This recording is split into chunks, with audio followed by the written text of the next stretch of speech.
नमस्कार दोस्तों, स्वागत है आपका स्टडी आईक्यू में। आज हम लोग एक बहुत ही इंटरेस्टिंग डिस्कशन करने वाले हैं इजराइल पैलेस्तीन इशू से जुड़ा हुआ। इनफैक्ट ये एक एनालिसिस होगा हमास की जो रीसेंट एक्शंस हुए उसके ऊपर। आई एम क्वाइट श्योर कि आपने पिछले कुछ दिनों में इजराइल पैलेस्तीन के इशू के ऊपर बहुत सारी न्यूज़ देखी होंगी, क्योंकि टेंशंस वहाँ पे बहुत ज़्यादा हाई हो चुकी हैं। इजराइल ने कुछ रॉकेट्स फायर की है गाजा की तरफ, गाजा स्ट्रिप की तरफ से भी अटैक हुए हैं इजराइल के ऊपर। लेकिन अगर आपने वो न्यूज़ फॉलो की है, आपने देखा होगा कि प्रोटेस्ट शुरुआती दौर पे कहाँ स्टार्ट हुए थे। They started over Jerusalem issue, right. अब ये जेरूसलम में शुरुआती दौर पे प्रोटेस्ट हुआ between Jews and the West bank Palestinians, लेकिन लेटर ऑन इसमें हमास इन्वॉल्व हो गया। पहले हमास ने धमकी भी दी थी कि अगर ये प्रोटेस्ट नहीं होने दिए, यानी कि जो पैलेस्टीनियंस प्रोटेस्ट कर रहे थे अगेंस्ट द इजरायली ऑक्यूपेशन और I would say Israeli expansion into the Jerusalem areas, तो अगर ये प्रोटेस्ट नहीं होने दिए तो हमास ने धमकी दी थी कि हम अटैक करेंगे, और इवेंचुअली उन्होंने बहुत सारे रॉकेट्स भी फायर किए। तो आज हम लोग यहाँ पे एनालाइज करेंगे। हम लोग ये नहीं बात करेंगे कि किस तरह वायलेंस चल रही है, बट हम लोग एनालाइज करेंगे कि Hamas what is it trying to achieve. क्योंकि अगर हम लोग बात करें, जब भी कुछ ऐसा इंसिडेंट होता है, कोई ना कोई अल्टीरियर मोटिव जरूर होता है, यानी कि उसके पीछे उद्देश्य कुछ और होता है। तो आज हम लोग यहां पे एक अंदेशा लगाएंगे what exactly Hamas tries to achieve through this particular attack, right. तो चलिए बात करते हैं इस चीज पे। काफी अच्छी आपको इंटरेस्टिंग इंफॉर्मेशन मिलेगी। So stay tuned with me. I am your friend Rahul Saigaonkar. अगर आप मुझे फॉलो करना चाहते हैं, follow me on the IDs that are given here. और अगर आप यूपीएससी सिविल सर्विस एग्जामिनेशन की तैयारी कर रहे हैं तो सुनहरा मौका है आपके पास। Just visit this Study IQ website and download the app so that you know more about our smart course, जहां पे आपको प्रीलिम्स का डेटा मिलेगा, मेंस का कंटेंट मिलेगा, करंट अफेयर्स की बहुत सारी कंटेंट मिलेगी। So just avail these services. चलिए बात करते हैं खबर क्या है। देखिए खबर यह है कि इजराइल और जो हमास का हैवी फाइटिंग चल रही है वो एस्केलेट हो चुका है, and right now there is no end in the sight, right. और अगर आपको डिटेल्स जाननी है कि एग्जैक्टली कहां से इशू शुरू हुआ, तो आप देख सकते हो यहाँ की Israel attacks Gaza strip, right. तो आप देखिए कि क्यों ये पहले लड़ाई शुरू हुई। यहां पे आप देखोगे कि किस तरह प्रोटेस्ट जेरूसलम में शुरू हुआ, किस तरह हमास ने रिटेलिएट किया। अब अगर हम लोग बात करें यहां पे कि क्या होने वाला है आगे चल के, क्या Israel is going to attack more and more over Hamas and the Gaza strip, और Hamas is going to retaliate further. क्योंकि देखिए अगर हम लोग बात करें in terms of international relations और इंटरनेशनल पर्सपेक्टिव, दोनों तरफ भी सपोर्टर्स है। यानी कि हमास को देखिए बैक एंड सपोर्ट जरूर मिलता है ईरान का, टर्की का, बहुत सारे इस्लामिस्ट नेशन का, राइट। इजराइल की तरफ Jews, and they have more powerful nations behind them. So whatever is the outcome of this particular fighting, there is one thing which is very very clear. In Palestine, in the state of Palestine right now, अगर हम लोग बात करें, Hamas ने बहुत सी चीजें achieve कर ली है, स्पेशली पैलेस्टीनियन पब्लिक के साथ। हम लोग इसके बारे में बात करेंगे कि हमास ने क्या अचीव किया है, लेकिन उससे पहले मैं आपको कुछ पैलेस्टीनियन पॉलिटिक्स के बारे में बताता हूं और पैलेस्टीनियन इलेक्शंस के बारे में बताता हूं। देखिए अगर आप पैलेस्टीन का मैप देखिए, पैलेस्टीन की दो एरिया से, एक तरफ है गाजा स्ट्रिप और एक तरफ है वेस्ट बैंक। और इसको वेस्ट बैंक क्यों कहते हैं, हम क्वाइट श्योर कि आप जानते हैं कि जॉर्डन के बगल में जो डेड सी आता है, डेड सी के वेस्टर्न साइड आया था, that is why it is called West Bank. और अगर आपने न्यूज फॉलो की है, अगर आपने स्टडी आई की वीडियोस देखे हैं इस पर्टिकुलर इशू के ऊपर, वायलेंस के ऊपर, आपने देखा होगा कि the violence started here in Jerusalem initially, protest जो कहते हैं हम लोग, तो यहां पे शुरू हुई जो प्रोटेस्ट थी वहां। लेकिन अगर आप कंटिन्यूसली और फॉलो कर रहे हैं कि किस तरह टेंशंस एस्केलेट हुए, टेंशंस क्यों एस्केलेट हुए, क्योंकि गाजा स्ट्रिप से जहां पे हमास मोस्टली प्रिडोमिनेंट है, तो उन्होंने अटैक किया बहुत सारे एरियाज। एश्केलॉन पे उन्होंने, जेरूसलम पे भी कुछ रॉकेट बरसाए, उन्होंने अभी कहा है कि बीर शिबा पे भी वो रॉकेट्स बरसाएंगे, राइट। तो ये चीज हुई फ्रॉम गाजा स्ट्रिप। अब अगर हमें ये जानना है कि ये क्यों हुआ, तो हमें थोड़ा सा पॉलिटिक्स जाननी पड़ेगी इस पर्टिकुलर स्टेट ऑफ पैलेस्टीन की। देखिए पैलेस्टीन का इशू शुरुआती दौर से ही चल रहा है, right from the beginning of the Zionist movement from 1800s। लेकिन हम लोग बात करेंगे जब से स्टेट ऑफ पैलेस्टीन बना है। अगर हम लोग बात करें 1989 में eventually state of Palestine declare किया गया था। किसने इसको डिक्लेयर किया था?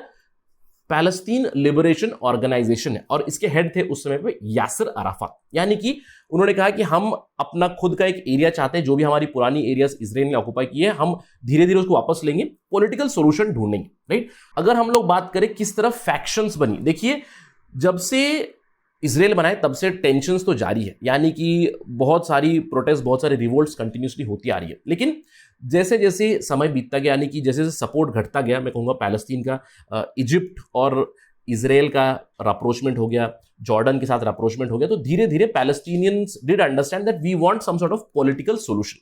तो यहां पे जो इनकी पॉलिटिकल ऑर्गेनाइजेशन है Fatah, now this is the map of Fatah.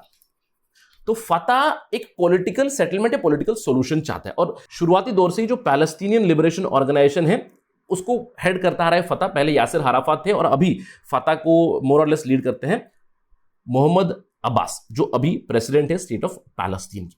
तो फतह जो 1950s में एक पॉलिटिकल ऑर्गेनाइजेशन करके सेटअप हुआ था, तो ये थोड़ा सा मैं कहूंगा कि लिबरल पॉलिटिकल फैक्शन है। लेकिन 1987 में अगेंस्ट दिस पॉलिटिकल सेटलमेंट एक रेडिकल ऑर्गेनाइजेशन आया, उसका नाम था हमास। हमास सेटअप किया गया था 1987 में।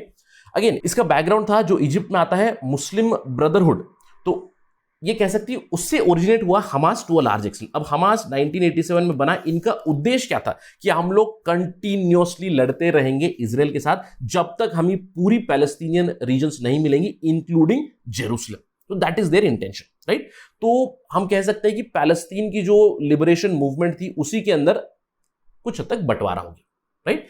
तो एक तरफ है फतह और एक तरफ है हमास। और अगर हम लोग बात करें जब स्टेट ऑफ पैलेस्टीन बना 1989 में, उसके बाद 1993 में ऑस्लो अकॉर्ड्स साइन किए गए। अब आपको जानना है, बहुत जरूरी है, ऑस्लो एक जगह है नॉर्वे में, और आपको याद रखना है कि ऑस्लो अकॉर्ड जो 1993 में साइन हुआ वो साइन हुए थे वॉशिंगटन में। From prelims point of view it's very important detail for you.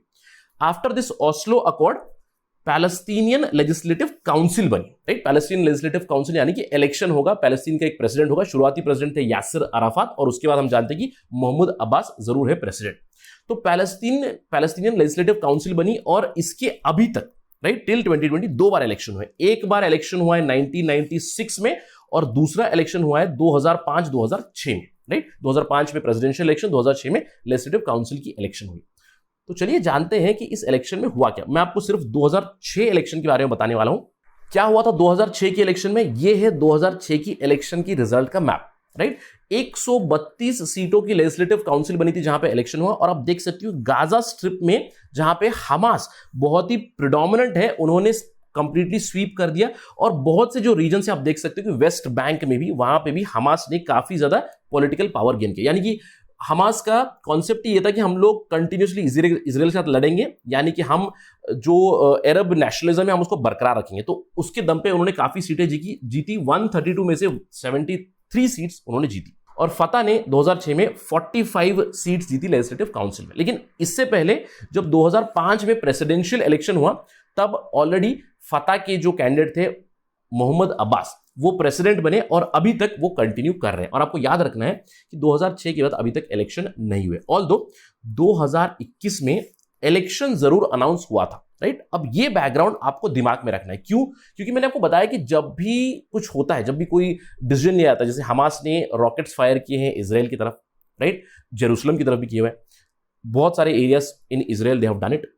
Now the question arises, what is there intention? Do they want an outright war? What exactly is there intention? So right now उन्होंने क्या achieve किया है ये चीज करके? आप देख सकते हो गाजा स्ट्रिप से उन्होंने बहुत सी जगह पे रॉकेट्स फायर की। What did they gain?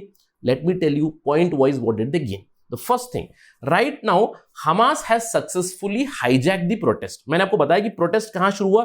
Protest शुरू हुआ था जेरूसलम में, लेकिन अभी सब लोग बात क्या कर रहे हैं? सब लोग बात कर रहे हैं इजराइल वर्सेस हमास की फाइट की। यानी कि उन्होंने कंप्लीटली जो प्रोटेस्ट को है वो हाईजैक कर लिया। मैंने आपको बताया था कि जब प्रोटेस्ट शुरू हुई जेरूसलम में, तब मोहम्मद डीफ जो कमांडर है हमास की मिलिट्री विंग के, उन्होंने एक थ्रेट इशू किया था इजराइल को।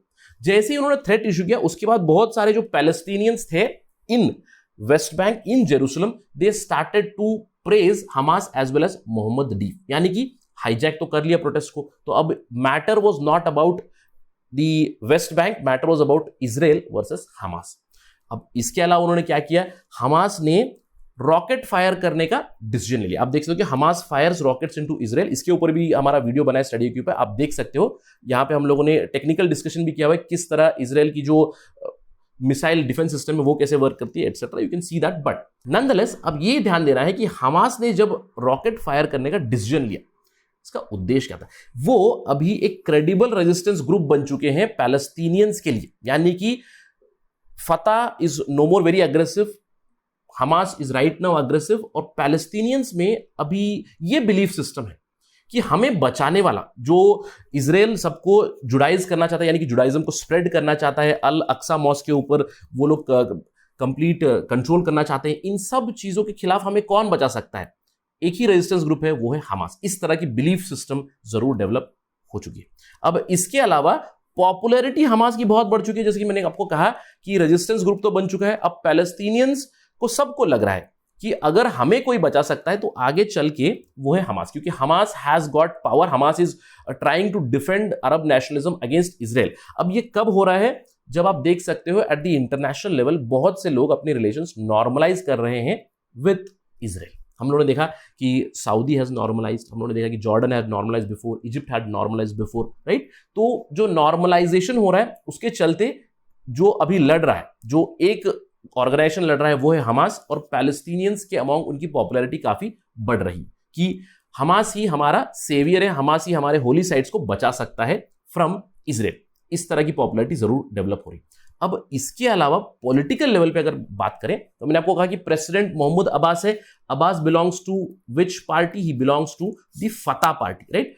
अब हमास ने सक्सेसफुली क्या पोर्ट्रे किया है? हमास ने भी सक्सेसफुली ये पोर्ट्रे किया है कि Mohammad Abbas is incompetent to deal with the crisis, is incompetent to safeguard the rights of Palestinians. In fact, Hamas ने डिपिक्ट जरूर किया है कि Mohammad Abbas is a leader who cannot stop Israeli aggression. Although, अब आप ये देखिए कि उन्होंने आउटराइटली डिपोज करने की बातें नहीं की। क्यों? क्योंकि Hamas is smart, they do not want to break this Palestinian unity, यानी कि हमास भी पैलेस्टीनियन पार्टी ही है, अग्रेसिव पार्टी, फतह भी पैलेस्टीनियन पार्टी ही है, again a little less aggressive party जिसके लीडर है मोहम्मद अब्बास। तो इन्हें डिपोज करने की बातें नहीं की। अगर डिपोज करने की बातें करेंगे तो पैलेस्टीन में ही एक सिविल वॉर हो जाएगा। तो इसीलिए they have been portraying Mohammad Abbas as weak leader rather than talking about deposing him, right? अब इसके अलावा हमास ने क्या किया है? इस पर्टिकुलर पूरे इंसिडेंट से हमास क्या करना चाहता है? हमास ये दिखाना चाहता है कि रियल लीडर ऑफ पैलेस्टीन कौन है। क्योंकि अगर हम लोग बात करें, जैसे ही रॉकेट्स फायर किए गए इजराइल की तरफ से, हमास की तरफ से, राइट, तो शांति के लिए एक मुहिम तो छिड़नी थी और वायलेंस को कम करने के लिए इंटरनेशनल प्लेयर्स भी इन्वॉल्व हो चुके हैं, जैसे कि Egyptian negotiators are there, Qatari negotiators are there, union mediators are there. अब इन मीडिएटर्स के साथ discussion is going on with Fatah also, but Hamas has also taken centre stage कि हमास भी एक यहां पे बहुत बड़ी पार्टी बन चुकी है।